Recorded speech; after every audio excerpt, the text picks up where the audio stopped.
అన్నదాత సుఖీభవ. రైతు ప్రయోజనమే దేశ ప్రయోజనం.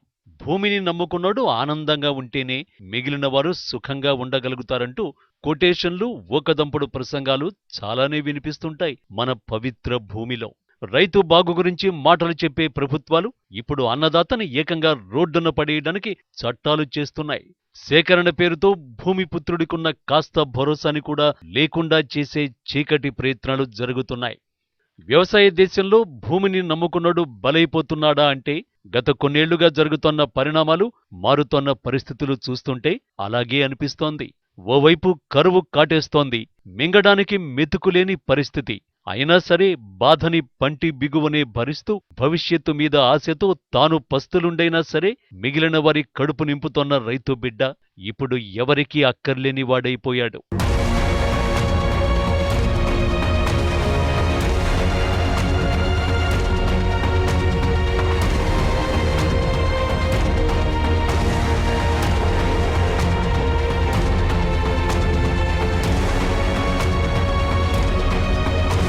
దేశం వేగంగా అభివృద్ధి చెందాలంటే, పరిశ్రమలు విస్తరించాలంటూ పారిశ్రామికీకరణ వైపు ప్రభుత్వాలు మొగ్గు చూపుతుంటే, తనకి సంబంధం లేని రంగం బాగుపడడానికి కూడా రైతే బలైపోతున్నాడు. ఆర్థిక మండళ్లు వస్తే రైతుదే త్యాగం. ఎఫ్డిఐలు రావాలంటే రైతే సర్దుకుపోవాలి. రాజధాని నిర్మిస్తామంటే అప్పుడు కూడా అన్నదాతే అన్నీ వదులుకోవాలి. ప్రభుత్వాలు మారినా, కొత్త పాలసీలు వచ్చినా నిర్ణయం ఎలాంటిదైనా త్యాగాల పేరుతో రోడ్డున పడుతోంది మాత్రం భూమి బిడ్డే.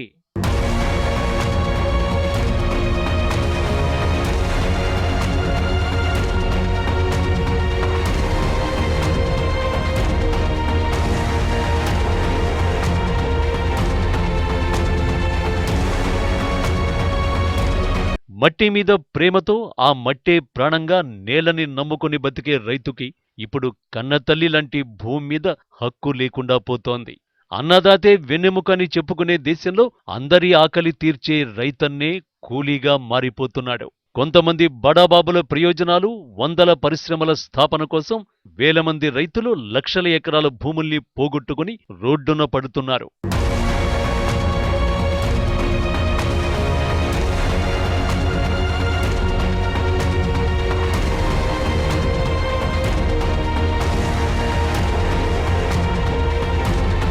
ప్రస్తుతం దేశవ్యాప్తంగా వ్యవసాయం తీవ్ర సంక్షోభంలో కొట్టుమిట్టాడుతోంది. వరదలు, వర్షాభావ పరిస్థితులు అంటూ ప్రకృతిపరంగా ఎదురవుతోన్న సవాళ్లు ఒకవైపు, సెజ్జలు, ఎఫ్డిఐలంటూ మరోవైపు అన్నీ కలిసి పచ్చటి పంట పొలాల్ని నాశనం చేస్తున్నాయి. ఆర్థిక విషయాలతో ముడిపడిన ఎలాంటి ప్రాజెక్టు ఏర్పాటు చేయాలన్నా ఇప్పుడు అందరి కళ్ళు సకల సౌభాగ్యాలుండే పచ్చటి భూముల మీదే పడుతున్నాయి.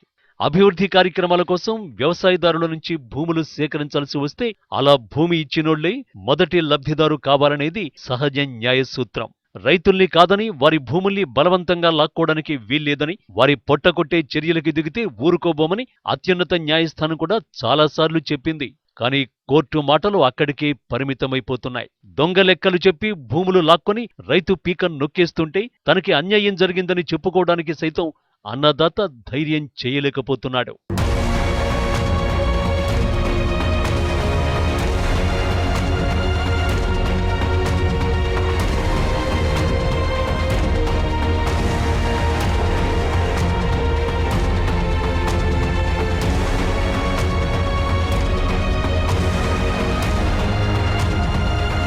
వసతులన్నీ అందుబాటులో ఉన్న చోట పారిశ్రామికీకరణ ఉరుకులు పెడుతుందనే అత్యాశ కార్పొరేట్లది. పక్కనోళ్ల జేబులు నింపడానికి మా పొట్ట కొడితే ఎలా, పరిశ్రమల కోసం మా పంట పొలాలు ఇచ్చే ప్రసక్తే లేదంటూ కడుపు మండిన ఆక్రోశం రైతన్నది. సహనం చచ్చిపోవడంతో భూసేకరణకు వ్యతిరేకంగా దేశవ్యాప్తంగా ఆందోళనలు జరుగుతున్నాయి. పొలం పనులు తప్ప వేరే ధ్యాసలేని రైతన్న ఇప్పుడు భూమిని కాపాడుకోవడానికి రోడ్డెక్కాల్సి వచ్చింది.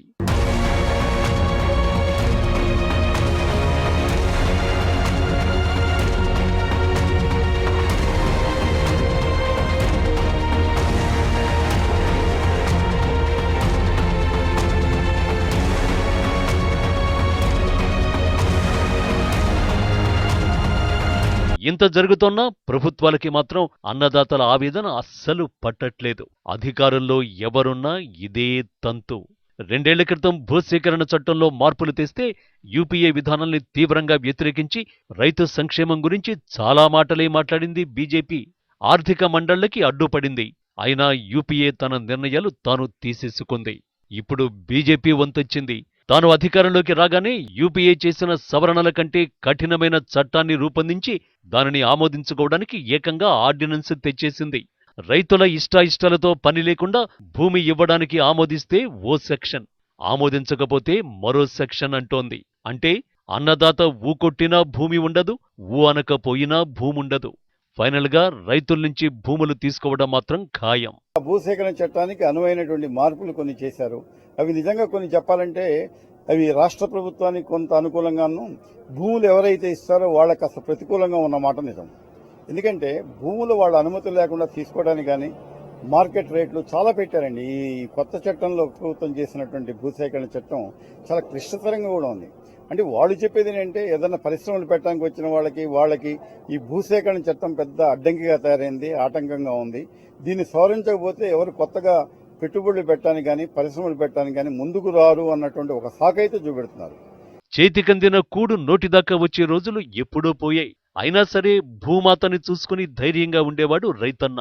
కానీ ఇప్పుడు ఆసరాగా ఉన్న భూమిని కూడా చట్టాల పేరు చెప్పి స్వాహా చేసేయడానికి పాలకులు దారులు వెతికేస్తున్నారు. అధికారం పేరు చెప్పి జులుం చెలాయిస్తోంటే అన్నదాత సుఖంగా ఉండగలడా?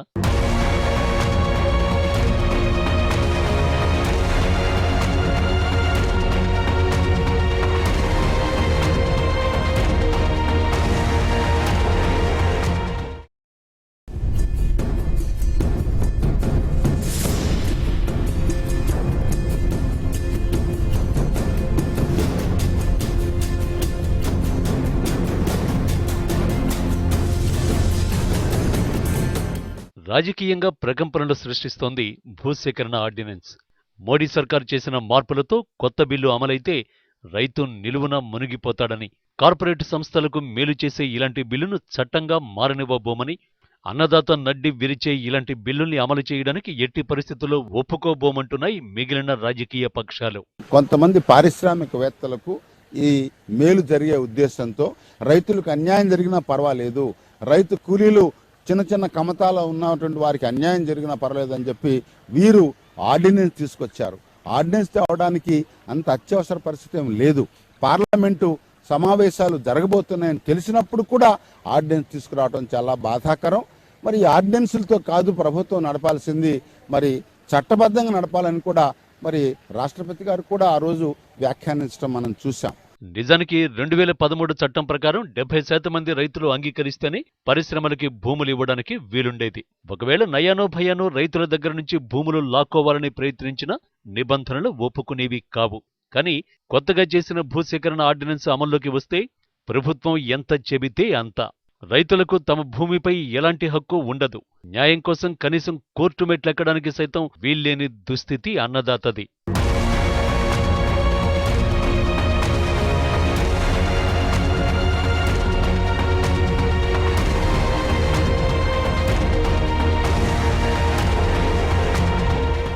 ఇదే ఇప్పుడు ఏపీ రైతులకు నిద్ర కరువయ్యేలా చేస్తోంది.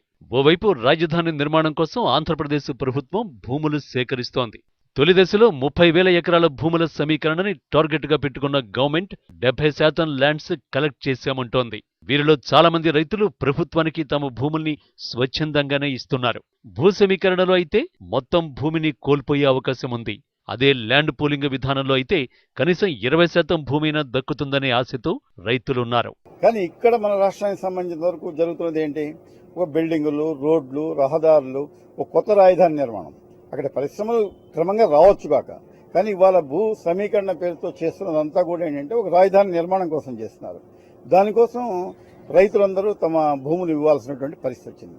కాబట్టి ఈ భూ సేకరణ చట్టం కనుక రేపు పార్లమెంట్లో ఆమోదం పొందితే ఖచ్చితంగా ఆంధ్రప్రదేశ్ ప్రభుత్వానికి కొంత వెసులుబాటు ఉంటుంది, ఎందుకంటే కొత్త రాజధాని నిర్మాణంలో. కానీ అదే సమయంలో రైతులకు కొద్దిగా ఇబ్బందులు కలిగేటట్టు, వాళ్ళకి నష్టం జరగకుండా చూడాల్సినటువంటి అవసరం ఉంటుంది. ఒకవేళ చట్టం అయినా కూడా వాళ్ళకి నష్టం కలగని పద్ధతిలో కనుక ఆ చట్టం అమలు జరిగితే మాత్రం అది కొంత ప్రయోజనకరంగా ఉంటుందని చెప్పి నేను అనుకుంటున్నాను. కొంతమంది మాత్రం అభ్యంతరం చెబుతున్నారు. రాజధాని కోసం తాము భూములు ఇవ్వబోమని, తమకి ఎలాంటి నష్టపరిహారాలు అక్కరలేదని, మా భూముల జోలికి రాకుండా ఉంటే చాలని కరాఖండిగా చెప్పేస్తున్నారు కొన్ని గ్రామాల రైతులు. దీంతో ప్రభుత్వం సిఆర్డీఏ చట్టాన్ని అమల్లోకి తెచ్చింది. అయితే అన్నదాతల ఆవేదనలోనూ అర్థముంది. ఇన్నాళ్లు తిండి పెట్టిన భూమి ఒక్కసారిగా తమది కాకుండా పోతుంటే ఎవరికైనా ఆ మాత్రం ఆవేదన సహజం. అందుకే మీకిస్తే మాకొచ్చే ప్రయోజనాలు ఏంటని అడుగుతున్నారు.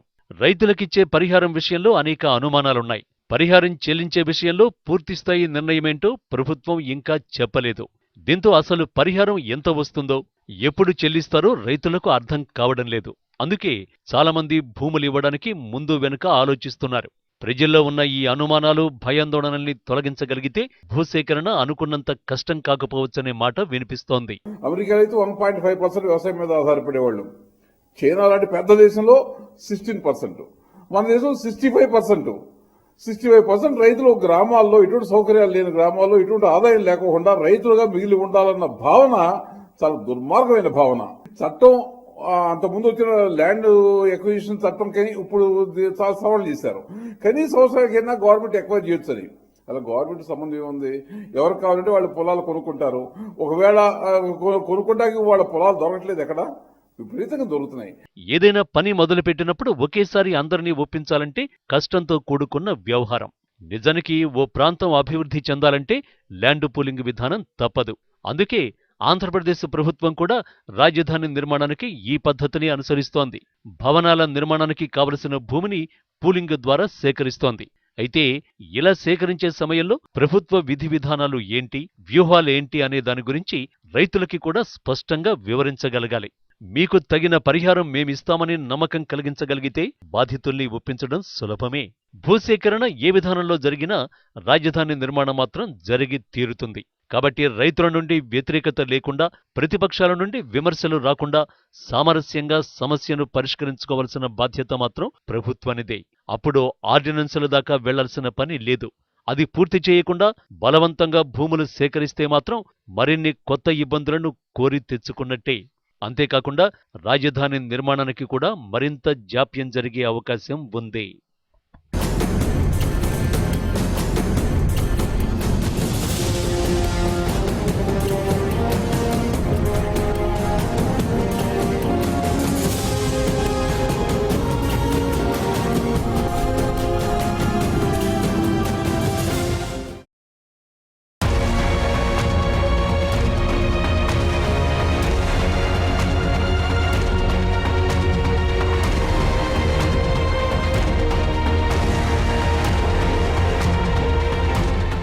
డెమోక్రసీ అంటే మెజారిటీ అంటారు. మరి మన దగ్గర మెజారిటీ అంటే రైతులే. అందుకే రైతు సమస్యలు అనగానే అన్నదాతకి న్యాయం చేయాలంటూ రాజకీయ పక్షాలన్నీ ఆందోళనలు చేస్తూ ఉంటాయి. రైతుని తమ వైపు తిప్పుకోవాలని ఆరాటపడుతూ ఉంటాయి. అయితే ఇక్కడ ఎవరి రాజకీయం వారిది. పార్టీల ఆర్భాటం వల్ల రైతుకి నిజంగానే న్యాయం జరుగుతుందా అంటే ఇలాంటి డర్టీ పాలిటిక్స్తో ముందు నష్టపోతోంది రైతే.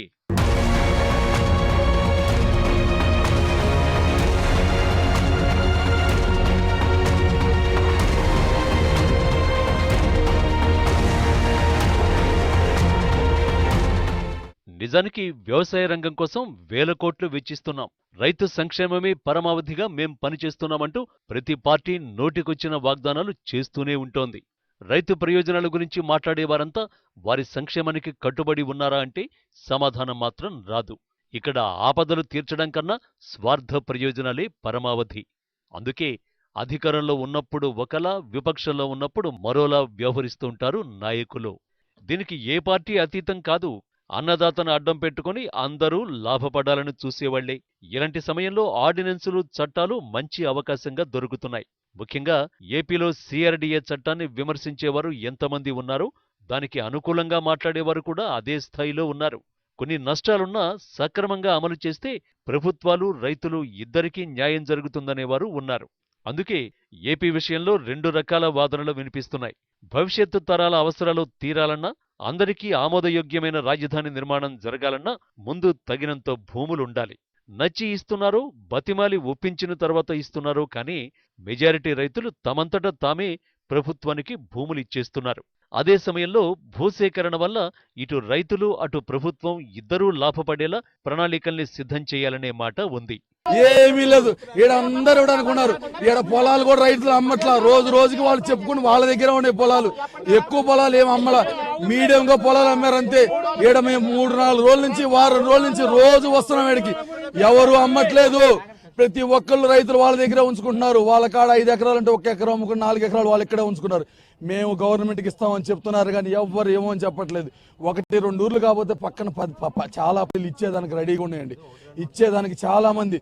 ఒక్క పరిమిలోనే 3 ఊర్లకు జరిపే పొలం ఉందండి. ఇక భూసమీకరణ జరుగుతున్న గ్రామాల్లోని ప్రజలంతా తమకున్న భూములపైనే ఆధారపడి కూలీనాలి పనులు చేసుకుని బతుకుతున్నవారే. దీంతో భూములిచ్చిన వారికి రాజధాని నిర్మాణం పూర్తయ్యేంత వరకు అక్కడ జరిగే పనుల్లో ఉపాధి కల్పించాలని, చదువుకున్న వారికి ఆసక్తికి అనుగుణంగా సాంకేతిక స్వయం ఉపాధి రంగాల్లో శిక్షణ ఇప్పించేందుకు ప్రత్యేక శిక్షణా కేంద్రాన్ని ఏర్పాటు చేయాలని ఏపీ ప్రభుత్వం భావిస్తోంది.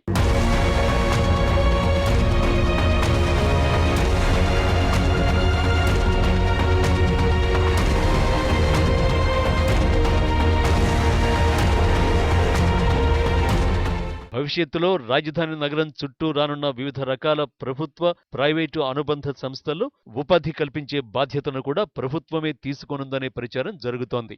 ఇక stamp duty, transfer duty, registration fee లాంటి వాటిని పూర్తిగా రద్దు చేసి ప్రభుత్వం అందరికీ న్యాయం చేయగలగాలి. అప్పుడు ఏపీలో భూసేకరణ ఇంత వివాదం మాత్రం కాదు. అయితే ఎన్ని చేసినా ఏమి చేసినా తొలి ప్రయోజనం మాత్రం రైతుకే ఇవ్వాలి. లేకపోతే అప్పటిదాకా కష్టపడి భూమిని దున్ని సాగు చేసుకున్న రైతు తానిచ్చిన భూమిలోనే ఆకాశహర్మ్యాలు వెలిస్తే దాని ముందు కాపలాదారుడిగా మిగిలిపోతాడు. ఇలా జరగకుండా ఉండాలంటే ఇచ్చిన హామీల్ని ప్రభుత్వం పక్కాగా అమలు చేసి తీరాలి. అప్పుడు ఎవరికీ ఎలాంటి సమస్యలు ఉండవు.